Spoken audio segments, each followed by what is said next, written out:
So what are the key responsibilities that we need to consider in terms of the risk theme? Well, the executive, they will ensure that the risk management approach is appropriate and fit for purpose.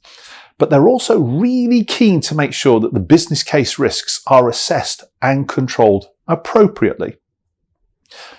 The project manager's key responsibilities are around the creation of the risk management approach and the risk register itself.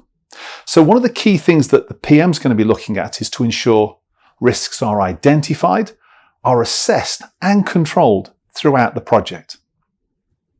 Project assurance, remember, they're there in an audit capacity. So they're there to review that risk management practices are being followed to the correct level. But they're also there to ensure that they can provide guidance and to help with the tools and standards and techniques that should be implemented during the risk theme.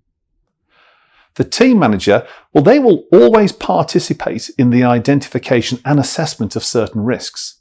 Remember, team managers are often experts in certain fields. They're specialists.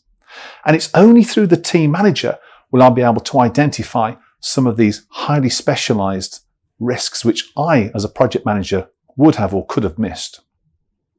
The senior user and the senior supplier, well, they're going to ensure that there is sufficient control around their own risks. So the senior user will ensure that the user risks have been identified, and that the senior supplier will look that the supplier risks have been identified.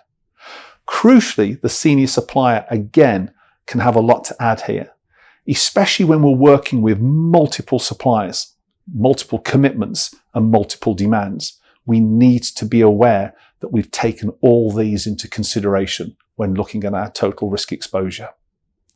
Those are the key responsibilities that we need to consider within the risk theme.